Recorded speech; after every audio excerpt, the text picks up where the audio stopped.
Mateus capítulo 13, versos 51 e 52. Confesso, irmãos, que de todos os temas que nós temos aprendido aqui neste tempo, nessas ministrações das parábolas de Jesus, essa foi a parábola que eu encontrei a maior dificuldade em conseguir explanar essa palavra.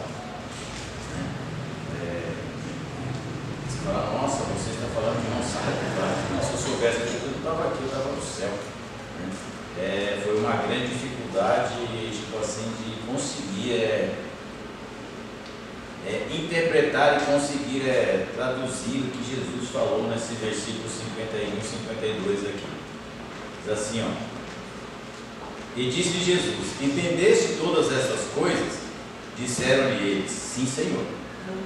Ele disse: por isso todo o escriba instruído acerca do reino dos céus é semelhante a um pai de família que tira do seu tesouro coisas novas e velhas. Amém? Senhor, em nome de Jesus, nós te louvamos e bendizemos nessa noite. Obrigado, Senhor, pela tua presença, pela tua graça, pelo teu amor. Deus, que não falte o óleo da unção, Senhor, sobre a nossa cabeça, que não falte a misericórdia do Senhor que se renova a cada manhã sobre nossas vidas. Deus, estamos aqui reunidos, ó Pai, para aprender de Ti, Senhor, conhecendo e prosseguindo em conhecer ao Senhor. Obrigado a Deus pela Tua palavra, Senhor, e obrigado a Deus por aquilo que o Senhor tem feito em nosso meio, Senhor, porque nós, ó Pai, tudo temos, ó Pai, para Te agradecer, ó Pai, para Te louvar e para Te bendizer, em nome de Jesus, em nome de Jesus. Amém? Esse texto aqui, Jesus está terminando o capítulo 13, ele tem ministrado aqui sete parábolas, e essa aqui ele termina a última parábola. Para muitos eruditos, historiadores e doutores, eles não consideram os dois últimos versículos aqui como uma parábola, Os estudiosos não têm alguns estudiosos aí divergem de A para B, de A para C, mas isso não vem ao caso. Mas ela tem alguns ensinamentos muito importantes que nós vamos trazer para este dia de hoje. Então eu fui fazer uma relação com quantos versículos da Bíblia esse texto tem interjeições ou cruzam. Alguém imagina quantos tem?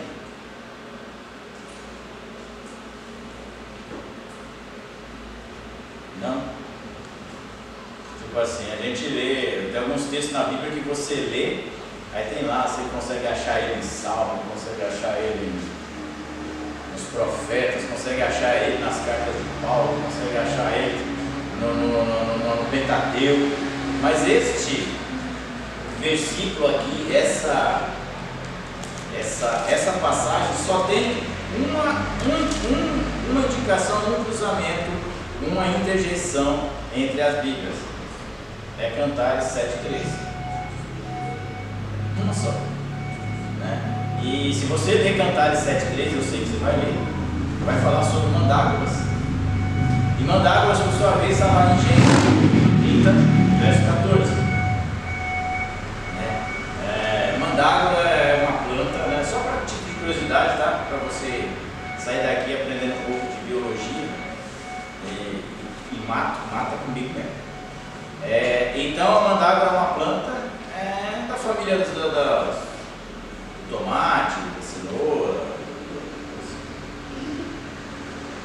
de frutos como tomate. É uma hortaliça e ela é uma fruta meia, vamos dizer assim, meia mística. No Oriente Médio eles têm uma certa cautela, cuidado para ela, porque acreditava-se que a raiz da mandágora tornava as mulheres férteis, e os homens eram afrodisíacos. Por quê? Porque ela tem uma raiz, embora o caule seja pequeno, a raiz dela é muito grande. E a raiz dela aparenta umas pessoas, um ser humano, tipo, a forma dela, às vezes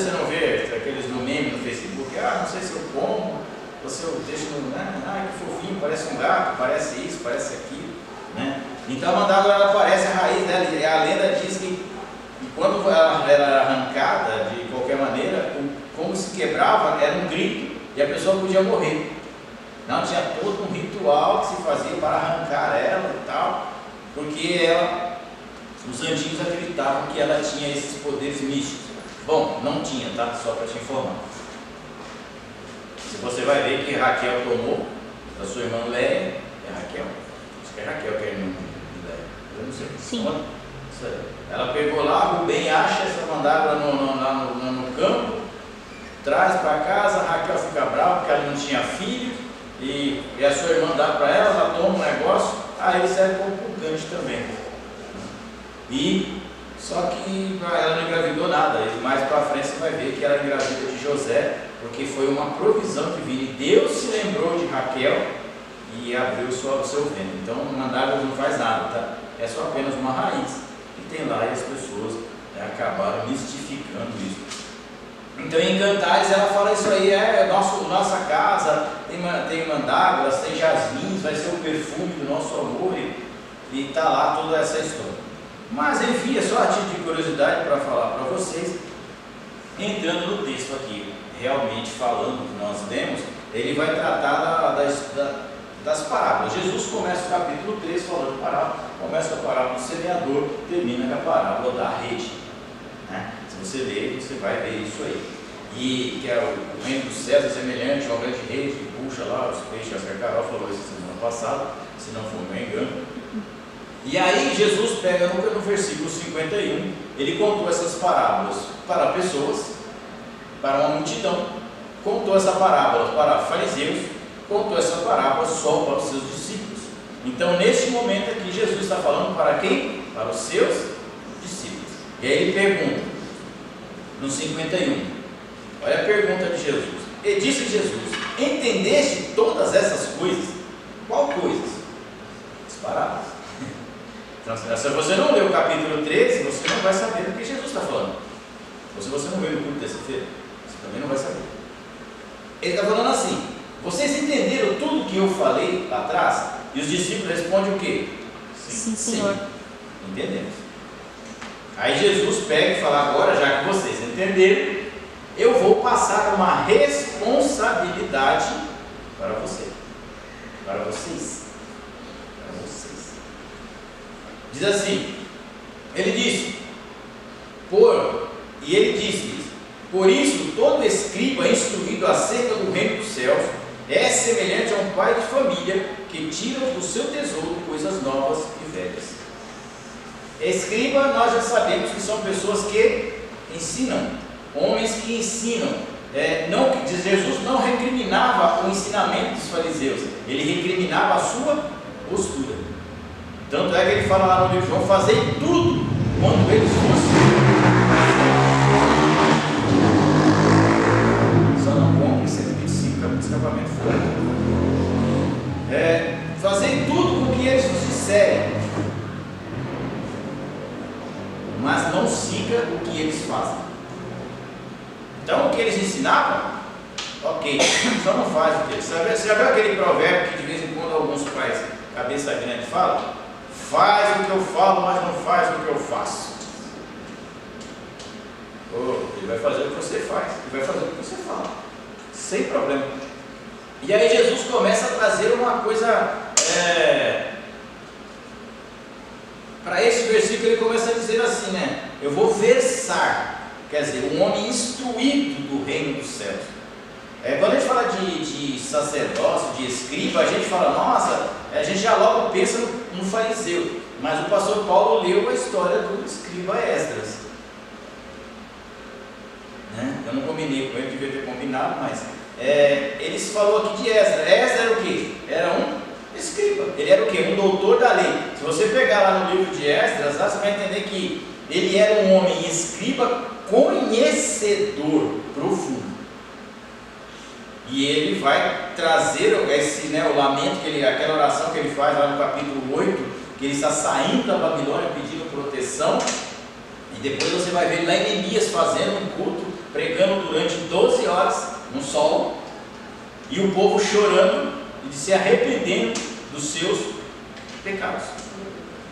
E esse foi um grande sacerdote, um grande escriba, um grande cuidador da lei. E aí a Bíblia vai dizer, né, que Jesus fala assim: olha, que você instruído, alguém tem alguma dos discípulos de levar o Evangelho à frente, de apregoar o Evangelho à frente. Todas as pessoas que leem o Evangelho de Cristo, imagina que Jesus trouxe novas coisas para cá, novas coisas para dentro da Bíblia, mas Jesus não trouxe nada novo. O que Jesus fez foi fazer com que pessoas entendessem e compreendessem as coisas. Tanto é que Jesus trouxe uma nova forma de se pregar, de se ensinar, usando parábolas. A parábolas era uma coisa nova? Não, a Carol falou aqui que no Velho Testamento tinha parábolas. Eu lembro disso. Então, não era uma coisa nova, mas Jesus, os rabinos, os escribas ensinavam assim? Não. Jesus começou a ensinar contando fatos cotidianos, alegóricos, né, para enfatizar e para cristalizar o reino dos céus. E aí ele fala: olha, vocês, a partir do momento que você é instruído, preste bem atenção nessa palavra, instruído, não é de qualquer jeito, instruído. Eu estava conversando com alguém, hoje, o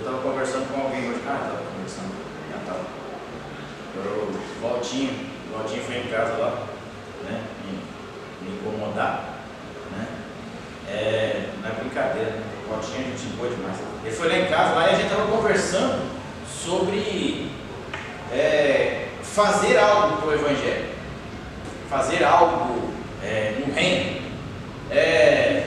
Muitos de nós queremos fazer algo para o reino. Aí eu brinquei com ele e falei: ô Valtinho, você acha que se alguém chegasse lá no Lanches Miranda, sem saber qual é a diferença do hambúrguer para uma salsicha, e falasse que ia fazer um lanche, você deixaria? Simples assim. Você ia falar o quê? Não, primeiro você aprende, depois você... Agora na igreja parece o contrário, a pessoa quer ensinar para depois aprender. Tem os superdotados? Tem. Quantos? De cada 1 milhão, 1. Você está aqui, graças a Deus por isso, né? Mas não é para todos. Então, a gente, quando a gente é versado, quando a gente é instruído para o reino dos céus, a gente vai se tornar o quê? Como um pai hospitaleiro. Não é um pai qualquer. A Bíblia diz que as pessoas boas tiram dos seus bons tesouros, as pessoas más tiram dos seus más tesouros. O que isso significa? Significa que quando nós somos hospitaleiros, nós temos que tirar do bom tesouro. Qual é o bom tesouro? A palavra de Deus. Nós temos que conhecer essa palavra, nós temos que mergulhar nessa palavra, nós temos que entender e aprender, né? Mas eu devo estudar outras coisas? Você deve fazer faculdade, deve fazer o que você quiser, mas o que você não pode é não ser instruído na palavra de Deus e depois querer ensinar. Aí nós vamos ter problema, porque se a gente já é instruído, a gente já comete algumas gafes, imagina sem instrução, né? Então ele fala assim: vocês vão ser hospitaleiros e partilharão com os outros os tesouros que receberam, tanto da compreensão do Antigo Testamento, que apontava para Cristo, quanto aos novos atos redentores que marcam a presença do reino. Aí eu estava pensando comigo: o que são marcos redentores, irmãos? Né? O que são esses marcos na nossa vida, né? Ou na vida da igreja? Então nós temos assim, nós podemos vou citar 3 aqui, por exemplo. Batismo, um marco. Antigamente você se batizava, não me batizava em nome do Pai, do Filho e do Espírito Santo, né? O batismo é um marco. A cruz é outro marco. A ressurreição de Cristo, a Santa Ceia do Senhor. E espiritualmente falando, Atos capítulo 2, no dia de Pentecostes, nós vamos encontrar o marco inicial da igreja. Aí você fala assim, mas a igreja não existia? A igreja já existia, mas com a ação do Espírito Santo de Deus, realmente impulsionando somente os discípulos, ela começou em Atos capítulo 2. Então, esse vai receber. Então você, a partir do momento que você conhece o Novo Testamento, você conhece a pessoa de Cristo, os discípulos começaram a entender que o Velho Testamento é a sombra do que viria. Quando eu paro para pensar nessa história, assim, a gente, assim, tem gente que acha que o Velho Testamento não serve para nada.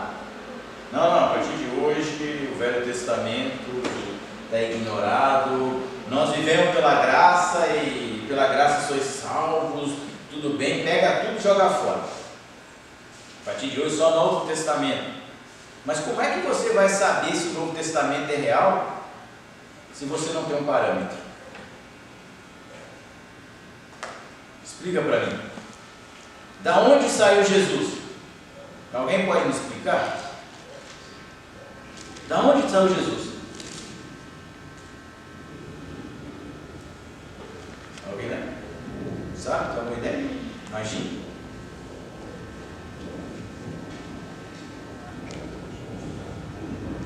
No princípio era o Verbo, e o Verbo era Deus. E a terra estava sem forma e vazia. E dissemos: façamos o homem a nossa imagem e semelhança. Jesus está lá em Gênesis, capítulo 1. E vai seguir até chegar em Apocalipse, capítulo 21. Mas se eu não tenho conhecimento que o Cristo viria, nascido de mulher, seria ferido em calcanhar, mas ele esmagaria a cabeça da serpente, como é que eu posso afirmar que Cristo é Cristo? Não pode? Você não pode? Então, o Velho Testamento, irmãos, ele continua valendo para todos. Quando Jesus fala, eu não vim para revogar a lei, eu vim para cumprir a lei. Qual lei que Jesus está falando? Um dia desse eu estava ouvindo o Subirá, né? Ele estava explicando sobre o teor da graça e lei, né? Porque as pessoas acham que por não haver mais lei, por não haver mais a lei, você pode fazer o que você quiser. E ele está dizendo, não é bem assim.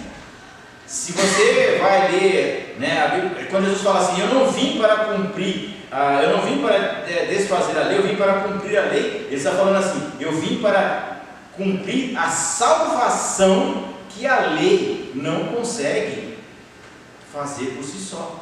Nós já falamos aqui, a lei ela apenas nos acusa, nos aponta o caminho, nos fala, olha, você está errado nisso, nisso, naquilo, mas ela não tem o poder de perdoar. Então Jesus fala, na graça do Senhor, e ele fala, a graça do Senhor, Jesus fala, cumpriu-se a lei, cumpriu-se o quê? A graça da salvação através da lei. Paulo escreve, toda a lei é boa. Então ponto. Não podemos achar que a lei morreu, acabou, mas nós temos que conhecer. E as pessoas vivem achando que vai te trazer algo novo, que Cristo vai trazer algo novo, que Cristo vai trazer uma nova metodologia, um novo ensino, e Jesus fala, não, eu não vim ensinar nada novo não, eu só vim apenas lembrar vocês que vocês não estão fazendo. Aí você fala, poxa vida, você vai na igreja, vem um pastor de fora e fala que você precisa parar de pecar, aí você dá glória a Deus e chora, vem um pastor daqui e fala, você tem que parar de pecar, grosso, quando vai com a minha cara, pastor mal-humorado, vive de mau humor, tá louco, viu? Puxa vida, podia chupar uma balinha de açúcar quando viesse pra cá, não. Sei lá, tomar um ginseng, sei lá, alguma coisa para acalmar o pastor. Mas quando alguém vem de fora e fala que você precisa mudar, você chora. É verdade, Deus, oh, papai. Mas você já falou isso a semana inteira, o pastor Vanderlei está careca de falar isso aí. A mesma coisa. E a gente. Literalmente. Literalmente, né? Então, tipo, por que a gente acha que o cara que vem de fora fala para mim que eu tenho que mudar, eu tenho que mudar? E o cara que está aqui, o homem daqui, profeta, o anjo da igreja, e continua falando as mesmas coisas. E Paulo fala, eu não vos canso de falar as mesmas coisas.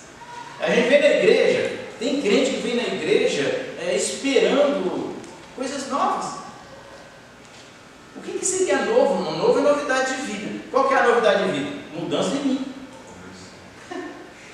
Mas se não há mudança em mim, o que eu vou fazer na igreja? Tipo, hoje eu vou na igreja que Deus vai falar comigo. Mas transporte de Balaão, Deus já está falando com você. Faz tempo. Mas a gente não. A gente vem na igreja esperando que Deus fala, levanta lá, né, e fala com você, diretamente com você. Mas Deus tem falado todos os dias. Todos os dias que a gente acorda, Deus fala conosco. Né? Hoje eu estava lá em casa, lá, aí eu plantei uma suculenta, aquelas bonequinhas que é a namoradeira, né? Sei lá. Lá ela tem, acho que é namoradeira, você coloca o vasinho dentro, é uma bonequinha lá, ela foi a Elisa que comprou. Aí eu achei uma suculenta lá bonitinha, plantei, e ela pegou e criou um monte de galhos. E ela nasce umas florzinhas gordinhas, e nas plantinhas ela solta vários cachinhos de flores. E nesse cachinho de flores, eu estava olhando, veio um beija-florzinho. Gente, é a coisa mais linda do mundo. Desse tamanho assim. Você acha que ele não deve dar 3 gramas. Verdinho, mas chegava a brilhar no sol, assim, que chegava a queimar as vistas, tão brilhoso que era. Eu falei, puxa vida, como Deus é bom, como é que um negócio desse tamanho consegue parar no ar e chupar uma florzinha minúscula? Eu falei, Deus é bom. Deus falou, sou eu. Eu falo, obrigado, Senhor. Porque a gente está vivendo uns tempos na igreja bastante difíceis, né? De pessoas, ou alguém querendo apagar aquilo que não lhe agrada. O que eu vou falar que tem que parar de beber? Eu não gosto tanto. O que tem de mal nenhum? A Bíblia não proíbe, não. Porque a gente quer tirar. Mas enfim, né? E a gente vai ser um distribuidor das boas novas. Quando eu conheço o reino dos céus, às vezes eu falo para as pessoas, né, que nós somos semeadores de boas novas, nós somos semeadores de novidade de vida, nós semeamos de todas as formas.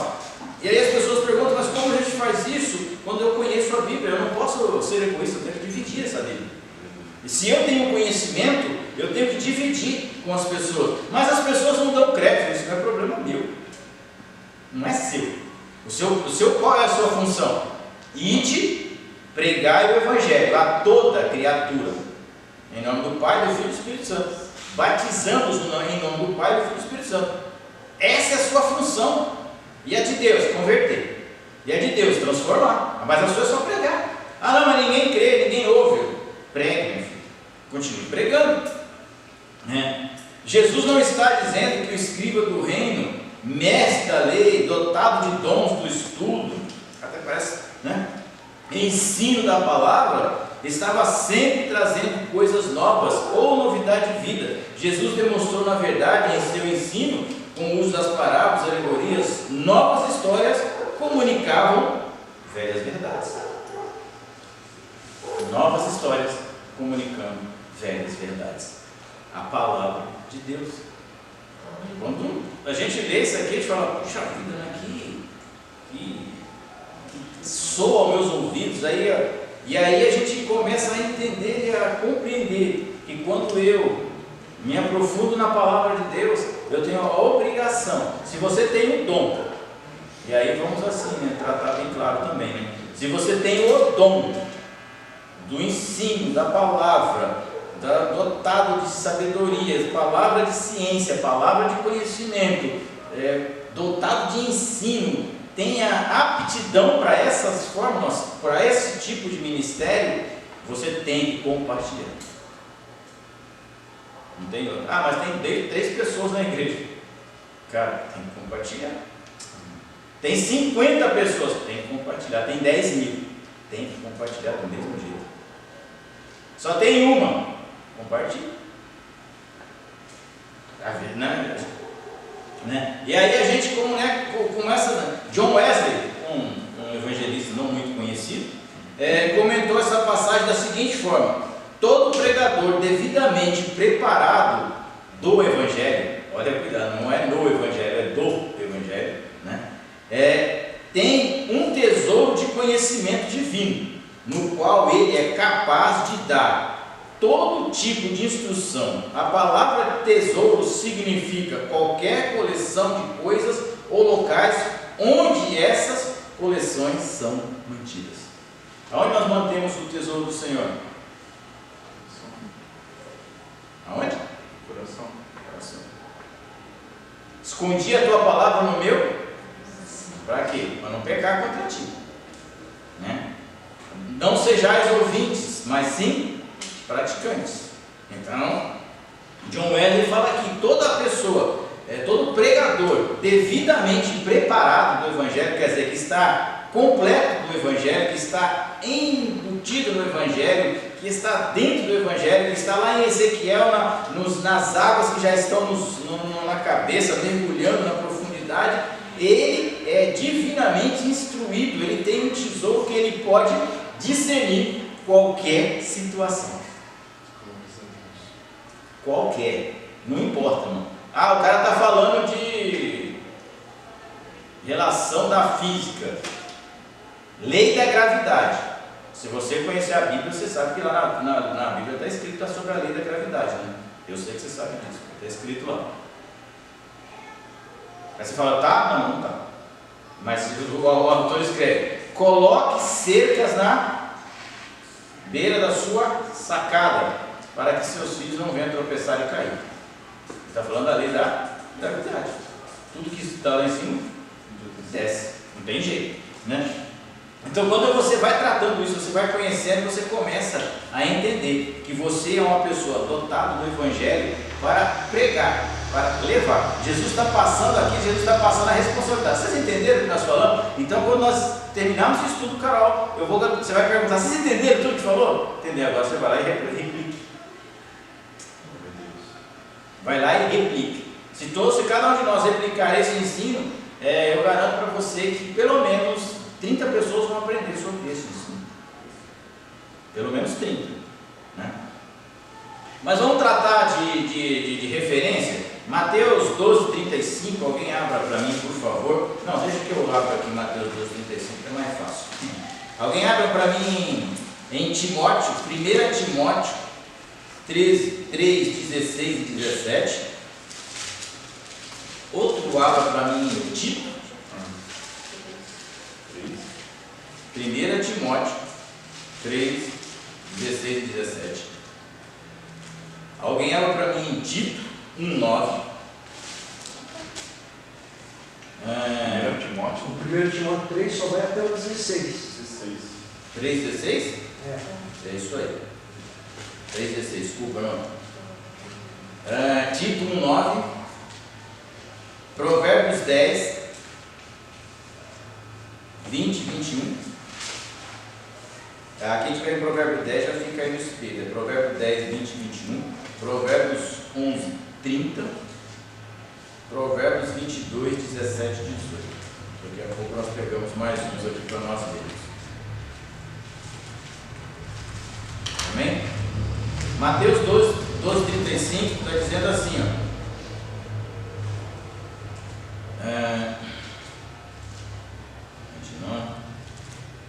O homem bom tira boas coisas do seu bom tesouro, e o homem mau do seu mau tesouro tira as coisas.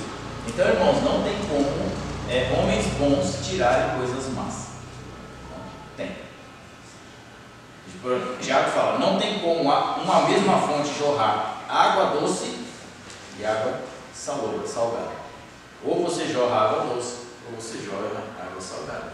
Então, Tiago está descrevendo isso. Então, aqui, quando a gente fala de referência de um homem que tem um bom tesouro, ele dá boas coisas. Jesus fala: se o seu filho te pedir pão, você não vai dar pedra. Se te pedir peixe, você não vai dar serpente. Ele fala: se vocês são maus, sabem dar coisas boas para os filhos, imagine o Pai que está no céu, que estão mais com o Pai que está no céu. Então, o homem bom tira coisas boas do seu bom tesouro. Qual é o bom tesouro? O bom tesouro é a palavra de Deus. Se você tem a palavra de Deus no seu coração, você é um homem bom. Se você tem a palavra de Deus no seu coração, você tem a esperança de morar no céu. Você é um homem bom, você vai participar e tornar participante aqueles que são à sua volta. 1 Timóteo. E sem dúvida alguma, grande é o mistério da piedade. Deus se manifestou em carne, foi justificado no Espírito, visto dos anjos, pregado aos gentios, crido no mundo, recebido acima da glória. Não, acho que eu não tenho o texto errado. Desculpe. Isso não acontece, hoje aconteceu. Será que não é 2 Timóteo, então? Eu vou ver aqui agora.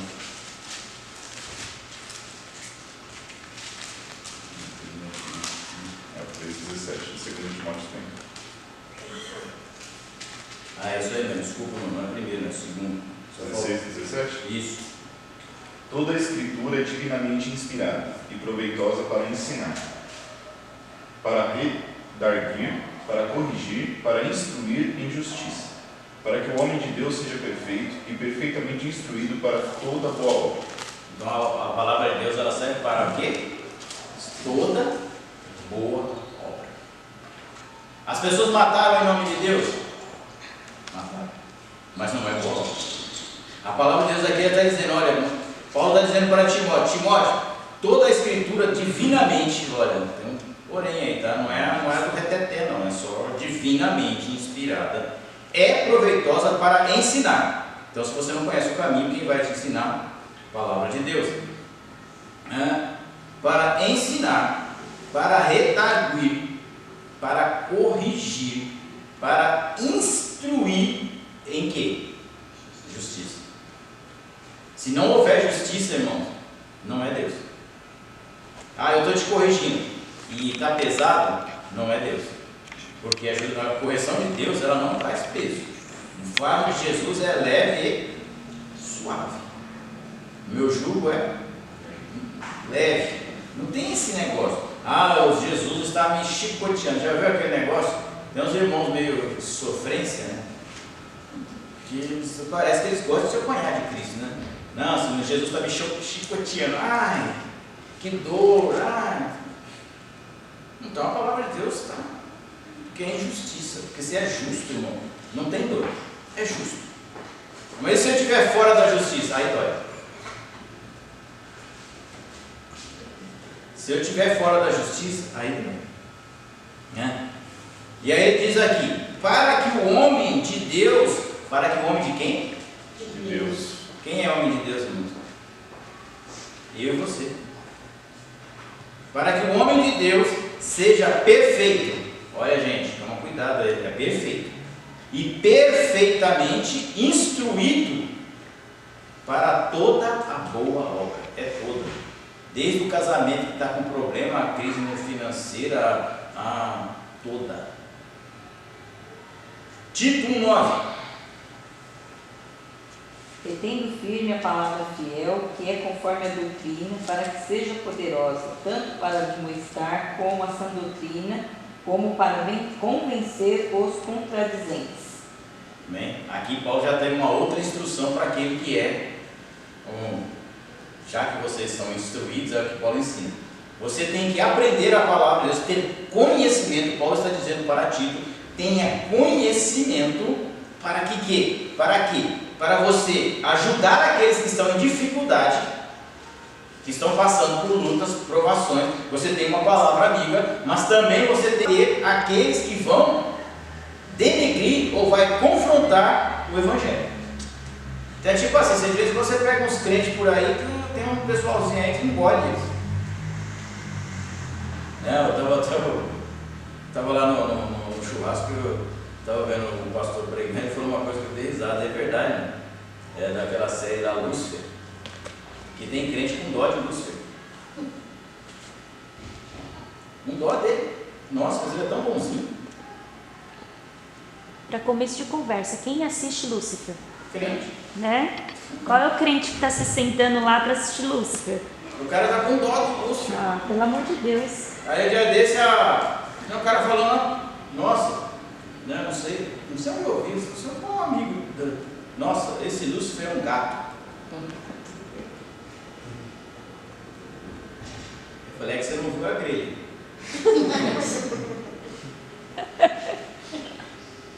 Quando você vê a grelha, você nunca mais vai falar que ele é gato. Nunca mais vai falar, vai ter dó dele. Porque a chapa do capeta é quente. Né? E a gente, muitas vezes, a gente entra nessas conversas. Se você lê a história, você vai chegar lá em Atos, você vai encontrar Paulo, Silas e Marcos sendo convencidos a voltar às leis, ao sacrifício pelos judaizantes. E Paulo chega e fala, opa, ô Silas, aprenda, se orienta. Eu aprendi com você, agora estou te ensinando. Por quê? Porque as pessoas confrontam, as pessoas falam, nossa, é verdade mesmo, você não sabia dessa não. Ou então, pior, né, irmão? Tipo assim, o cara faz uma pergunta para você, o que significa Gólgota? Ou você vai no Google, espera aí. Pastor, me ajuda. Perguntaram o que é Gólgota, eu não sei. Não sabe nem falar Gólgota, né? Aí fala, Gólgota, aquela cidade da Colômbia. Eu sei agora. E o Google já se aperta ele aqui e já solta logo 30 coisas que Gólgota. É o segundo da Colômbia. Não é nem Bogotá, é Bogotá. E a gente, tem pessoas que são engolidas, recebem falta de conhecimento. Paulo está falando aqui, gente, para Tito, tenha conhecimento para ajudar aqueles que estão necessitados, mas também para contrapor aqueles que vêm trazer heresia. É para isso que nós estamos aqui. Nós não estamos aqui para humilhar ninguém, nem para falar, não, nós estamos aqui para defender o reino dos céus. Aleluia. Provérbios 10, quem abriu aí? Aqui, qual que é o versículo? Verso 20 e 21. 20 e 21. Prata escolhida é a língua do justo, o coração dos ímpios é de nenhum preço. Os lábios do justo apacentam muitos, mas os tolos, por falta de entendimento, morrem. Provérbios 11, 30. 11, 30. O fruto do justo é árvore de vida, e o que ganha a alma, sábio é. Opa. E Provérbios 22, 17 e 18. 22, 17 e 18. Inclina o teu ouvido e ouve as palavras dos sábios, e aplica o teu coração à minha ciência, porque é coisa suave se as guardares no teu coração, se as aplicares todas aos teus lábios. Amém? Lembra que eu falei para você que a palavra de Deus é suave? Não estou falando de mim mesmo, não. Meu irmão aqui inventou uma nova palavra. Não. Você acabou de ler aqui. Ó. Guarda ela no teu coração porque ela é suave. Você pode passar uns perreios? Pode. Mas tem de bom ânimo. Eu venci o mundo, você também recebe. É isso, é a nossa confiança. Então, o primeiro Provérbios 10, 20 e 21 está dizendo, fala da língua. Mas ele fala da língua da justiça, do justo. Né? A língua do justo é a língua de prata. A língua do ímpio não tem valor nenhum. É morte. Em Provérbios 11:30 diz que o justo, por sua vez, né, ele é um ganhador de almas. Quão suaves são os pés daqueles que saem para anunciar o Evangelho, saem chorando e voltam com seus molhos sorrindo. Está lá em Isaías.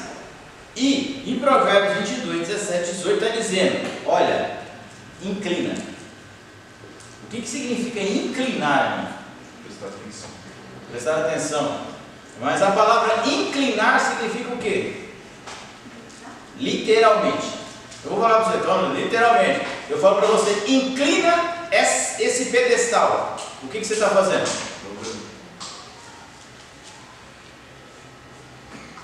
Presta atenção. Inclina. Ó. Sabe quando você quer ouvir a conversa dos outros? É exatamente essa aí. Eu estou querendo ouvir a conversa dos outros. Você dá aquela viradinha lá. Vou ver se está falando mal de mim. Ou então põe a parede na parede. Quando o vizinho está brigando. Então você vai lá. Tem gente que compra até aquele bagulho de mente. Estetoscópio. Para ouvir melhor a conversa. Então, Deus está falando, inclina, inclinar, né? dá ouvidos. Que se você quiser ser cheio da palavra de Deus, você tem que inclinar-se diante de Deus.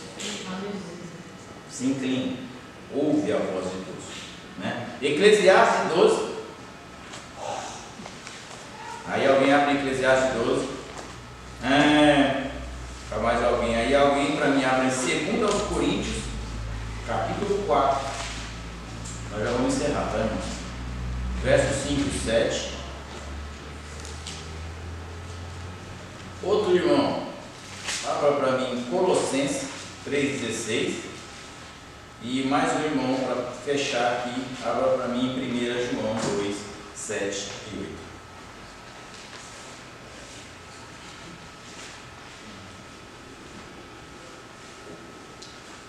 Amém? Eclesiastes 12? Qual versículo? 12, 9 e 11. Colossenses é qual? E quanto mais sábio for o pregador, tanto mais ensina ao povo a sabedoria. E atentado, esquadrinhado, compôs muitos provérbios. Procurou, é só o 9? O 9 é 11. Procurou o pregador achar palavras agradáveis e escreveu-as com retidão, palavras de verdade. As palavras do sábio são como aguilhões, como pregos, bem fixados pelo mestre das assembleias, que nos foram dadas pelo único pastor.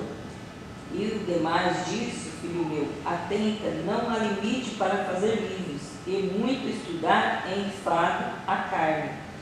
De tudo que se tem ouvido, o fim é: teme a Deus, guarde os mandamentos, porque isto é o dever de todo homem. Porque Deus há de trazer a juízo toda obra, até tudo o que está encoberto, a ser, seja bom ou seja mau. Amém? Então, aqui quem está escrevendo para o Eclesiastes está dizendo assim: olha, ele fez provérbios, ele fez muitas coisas, ele foi muito sábio, então ministrar. Ele soube ministrar a palavra de Deus. Ele soube ministrar. Esse texto eu gosto muito dele porque ele fala assim: essa palavra do sábio é como um prego de madeira, fixa. Né? Tipo, tem coisa que eu aprendi quando eu entrei na igreja. Até hoje eu me lembro. Já faz uns 15 dias. Então eu me lembro. Foi pregado e eu falei: nossa, que legal. Eu me lembro da pregação, eu me lembro dos textos. Né? Então é palavra de sabedoria, palavra que foi feita para ministrar. Né? E ele termina dizendo: mas o final de todas as coisas é: teme a Deus, inclina a Deus. 2 aos Coríntios 4, 5 4, 5. e 7. Porque não nos pregamos a nós mesmos, mas a Cristo Jesus o Senhor. E nós mesmos somos vossos servos por amor de Jesus. Porque Deus, que disse que das trevas resplandecesse a luz, é quem resplandeceu em nossos corações, para a iluminação do conhecimento da glória de Deus na face de Jesus Cristo. Temos, porém, esse tesouro em vasos de barro, para que a excelência do poder seja de Deus e não de nós. Amém? Paulo está dizendo assim: eu não estou pregando outro evangelho, não estou pregando outra coisa, estou pregando Cristo ressurreto, luz dos homens, que nos faz enxergar a luz de Deus, que nos faz enxergar o caminho. Não estou te pregando outra coisa, estou te pregando o evangelho. Não estamos pregando de nós mesmos. Paulo depois ele diz: olha, a pedra já foi posta, mas veja como cada um de vós edifica sobre essa pedra. Né? Então a gente não prega outro evangelho, nós não pregamos outro evangelho. Irmãos, eu falei na quarta-feira passada, lá na igreja lá, eu falei: não se existe evangelhos diferentes. Não existe evangelho para Pernambuco, do Rio de Janeiro, para artista, para jogador de futebol, para pobre, para rico. Existe evangelho de salvação. Quem quiser pode pegar, está aí para todo mundo. Né? Esse é o problema. Então nós não pregamos outro evangelho, nós pregamos Cristo crucificado e ressurreto. Ponto. E acabou. Colossenses 3,16. E o último, 1 João 2, 7 e 8. Para nós encerrar. Colossenses 3,16. Isso. A palavra de Cristo habite em vós abundantemente, em toda sabedoria, ensinando-vos e admoestando-vos uns aos outros, com salmos, hinos e cânticos espirituais, espirituais, cantando ao Senhor com graça em vossos corações. Amém? Então está dizendo aqui, ó, a palavra de Deus está dizendo assim, ó, que habite em vós a palavra de... Tem até um cântico, né? Que eu acho que é do Ademar de Campos, que ele musicou esse tema aqui, esse trecho da Bíblia. Então, que habite em nós a palavra de Deus. Para que ela habita em nós, irmãos? Para ficar guardada? Não. Para nós compartilhar, ensinar, dividir. Não é para habitar em nós. Olha, eu tenho um conhecimento da palavra de Deus, eu conheço todos os versículos da Bíblia. Fala para mim, mãe. O cara vai dizer, fala outro também. Mas você distribui todo esse conhecimento? Não, porque eu não tenho sabedoria, não tenho talento. Para que serve? Para nada. Que habite em vós. Ela é para você ter comunhão, compartilhar, ter amizade de Deus. É para isso que a palavra de Deus tem que habitar. Não é só habitar abundantemente. Não é só habitar. Porque tem gente, por exemplo, nós moramos no trabalho e habitamos em casa.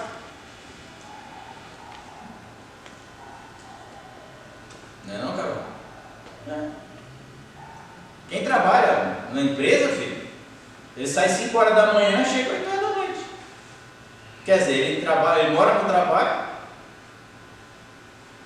e habita em casa. Dorme em casa, né? É mais correto. Você consegue dormir. Então, habitar abundantemente, não, a palavra tem que ser habitado. Nós, sabe, habitar é ter um lugar. Nós temos que dar lugar. Habitação significa morar, estar, permanecer, fixar. Nós falamos, onde você mora? Mora na rua tal, assim. Não é? Fixar o nosso coração. E para nós encerrarmos, para não... 1 João 2, 7, 8, porque esse mandamento é bom. Irmãos, não vos escrevo mandamento novo, mas um mandamento antigo, que desde o princípio tiveste. Este mandamento antigo é a palavra que desde o princípio ouviste. Outra vez vos escrevo um mandamento novo, que é verdadeiro nele e em vós, porque vão passando as trevas e já a verdadeira luz ilumina. Aquele que diz estar na luz e odeia o seu irmão, até agora está em trevas. E aquele que ama o seu irmão está na luz, e nele não há escândalo. Até que não passou. Passou? Passou. Ela está falando, estou empolgada que eu deixei. É uma leitura muito legal. Então, esse é o texto. João está escrevendo assim para a igreja da Ásia. Eu não estou falando nada novo para vocês. Nada. Não estou criando mandamento, regrinha nova. Quer dizer que agora eu tenho que amar meu irmão, né? Não. Isso é velho. Amar o Senhor teu Deus acima de todas as coisas, é o teu próximo como a ti. Então é um mandamento antigo. E João está falando aqui, eu não estou te mandando nada novo, cara. Para com essa conversa. Estou te mandando coisas que você não está praticando, é diferente.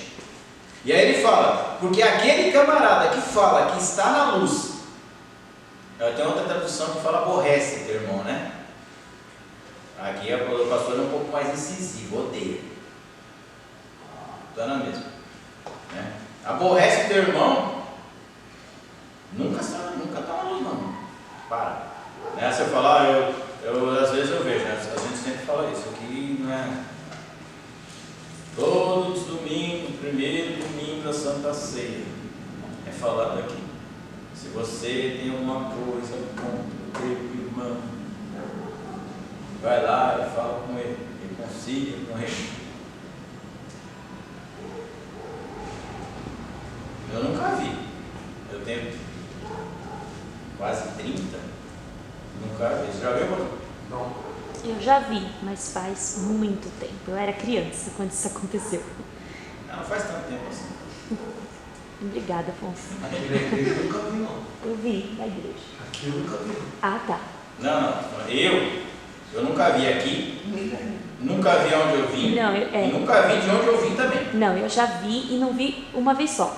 Eu vi mais de uma vez Só que assim, a igreja para, né? Todo mundo fica olhando, ninguém glorifica, só fica olhando o que está Qual foi o acontecendo. pecado dessa vez? Não vai. É, Qual foi o pecado que ele cometeu? Conta aí, irmão. Revela a Deus, revela a Deus. Aleluia. teve uma situação que uma irmã levantou para se reconciliar com a outra. Essa outra disse assim: se você está me pedindo perdão é porque você sabe que você é a errada. Então quer dizer, e ainda tomaram Santa Ceia. Uma se humilhou e a outra não. Deu uma borrachada. Uma se humilhou e a outra humilhou ela. Exatamente. Então, tipo assim, a gente fala assim, mas as pessoas pensam que isso é brincadeira. Que como é que se diz?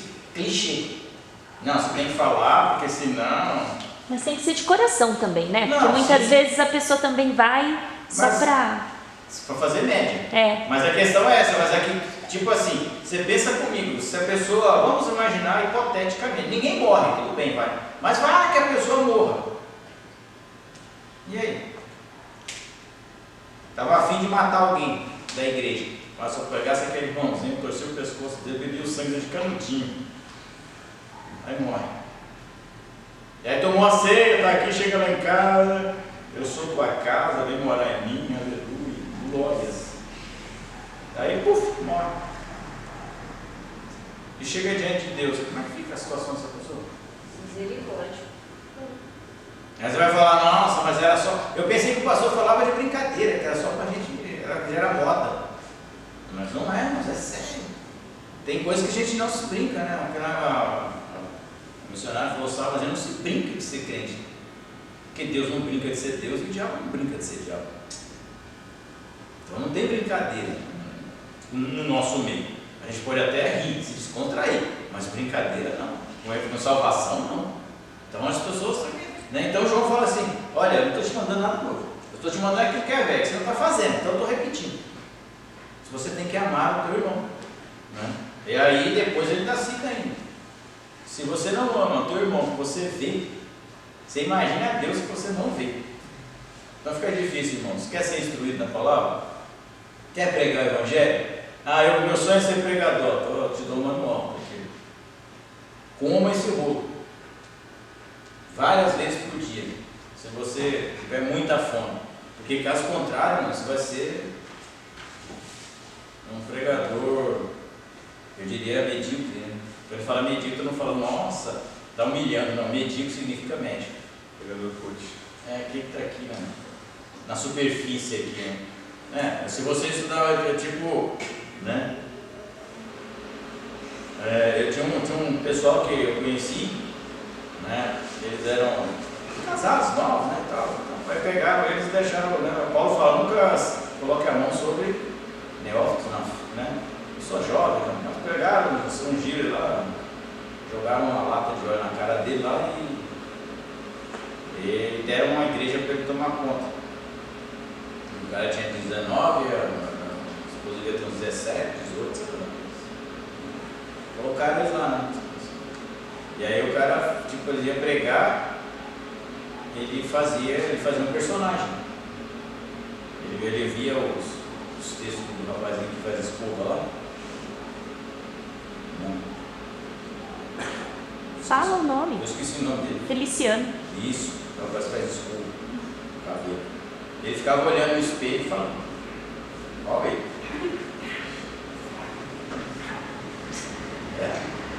É sério, irmãos, ele fazia isso. Ele ensaiava para ir para o culto. Ele chegava no culto e ele fazia igualzinho todo mundo.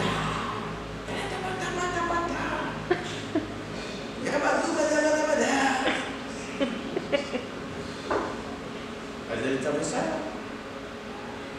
E aí você fala, poxa vida, né?